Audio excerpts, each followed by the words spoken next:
Bistadong-bistado na ang sindikatong Kibuloy Duterte. Ito na marahil ang pinakamalaking criminal organization sa Pilipinas. Sangkot ang sindikatong ito sa drug trafficking, white slavery, land grabbing, prostitution, human trafficking, murder, at ang pinakamalaki sa lahat ay plunder, ang pagnanakaw sa kaban ng bayan.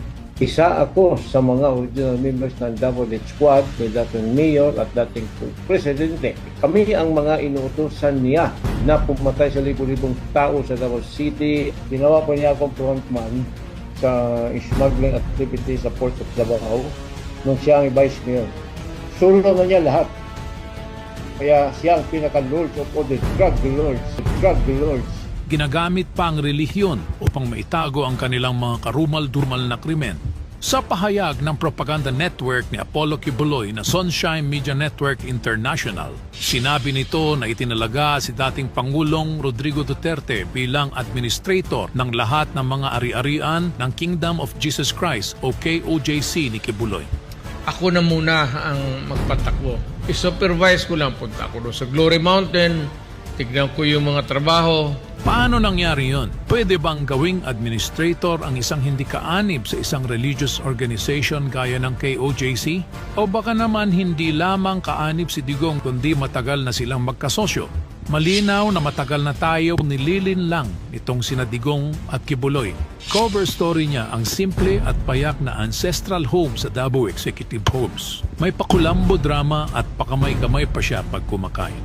Lahat ng ito ay pagbabalat kayo lamang at isang malaking scam upang malinlang ang mga tao. Ang totoo ay sangkatutak ang mararangyang mansyon nitong si Digong at ang lahat ay nakapangalan sa KOJC ni Kibuloy. May mga helicopter at may sarili rin siyang jet at nakapangalan din ito sa KOJC. Tinalaga si dating Pangulong Rodrigo Duterte bilang bagong administrator ng Kingdom of Jesus Christ Properties. At ngayong siya na nga ang administrator ng lahat ng ari-arian ng KOJC, nalantad na ang katotohanang si Digong at Kibuloy ay hindi lamang simpleng magkaibigan, kundi matagal na rin silang business partners. Ang KOJC at ang SMNI ay matagal na nilang gatasan, lalo na ngayon na nakipag-partner pa sila sa China TV na propaganda arm ng bansang China na gustong manakop sa mga teritoryo ng Pilipinas. Totoo bang milyon-milyong pondo ang ipinapadaan ng China para sa pamilya Duterte sa pamamagitan ng SMNI? According to the NTC, the suspension was initiated in response to House Resolution number 189, which urged the suspension of SMNI. Ito marahil ang dahilan kung bakit gigil na gigil ang mga Duterte dahil sa ginawa ng mababang kapulungan na suspensyon sa prangkisa ng SMNI.